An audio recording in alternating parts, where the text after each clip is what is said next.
But former President Donald Trump holds a commanding lead still in most recent GOP polls. Nikki Haley and Governor Ron DeSantis trying to claim a spot in second place ahead of the next debate. Joining us now, Republican strategist and former chief of staff for Senator Mike Lee, Boyd Matheson. He's also the host of Inside Sources on KSL. Boyd, thanks for being with us. Let's start with Nikki Haley and her comments there and this endorsement from the Coke company. Do endorsements matter as much as they used to, even the big ones?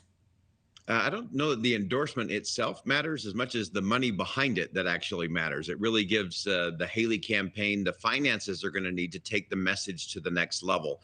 It's been one of the areas that the campaign has struggled with. Even though they've been getting this rise in the polls, now they have to be able to parlay that and turn that moment into some real momentum. And to do that, you got to have the right kind of resources. I do think it sends an important message, not just to voters. More importantly, it sends the message to other donors in terms of where the money is going. Donors just love to back a winner. And this shows that Nikki Haley is on the path to becoming a winner. And that usually builds some momentum and kind of a self-fulfilling prophecy all of its own. Right. And you heard her there say that as the stage gets smaller, she's expecting only 3 candidates on the stage in a couple of weeks. Her chances get bigger. Is she right?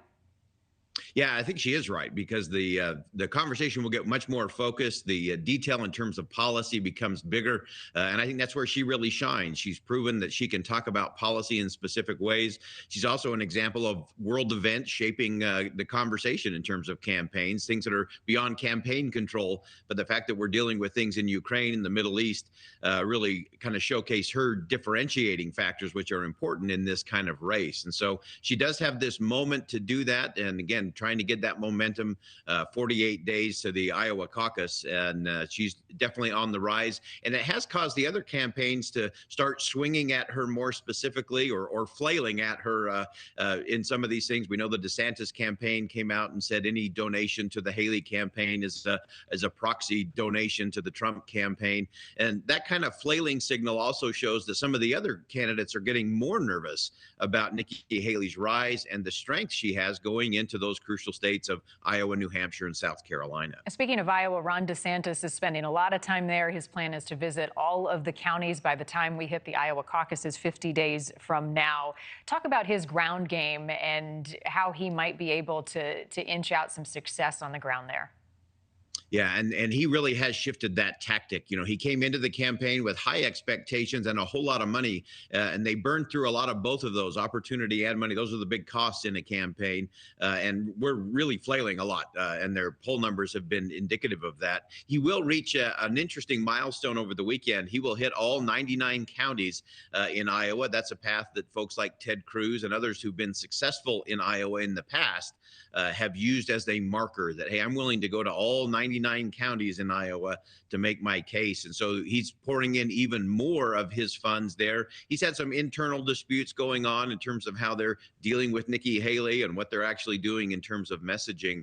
And so they're really looking for a reset. And I think you'll see some of that coming up on the debate here on NewsNation, that he's going to really try to pivot a little bit and make a little differentiation between he and Nikki Haley, as he sees that she's really the competitor he's got to go after. And we just shared a graph. I'll ask our crew to put that back up on the screen, showing that Chris Christie has not focused on Iowa. Instead, he's focused on New Hampshire, and he's seen some gains doing that. Is that the right strategy? And do you expect him on the debate stage? Because it appears Nikki Haley does not.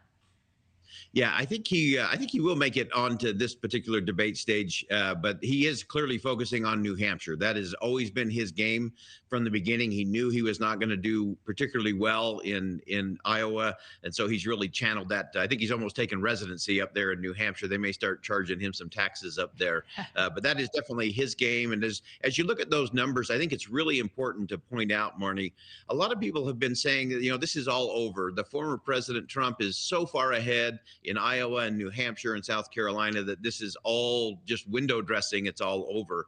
But it's really important for voters and viewers to be reminded that even if you take the total delegates, remember, this is a race for delegates to become the nominee. And to be the nominee, you have to have 1,235 delegates.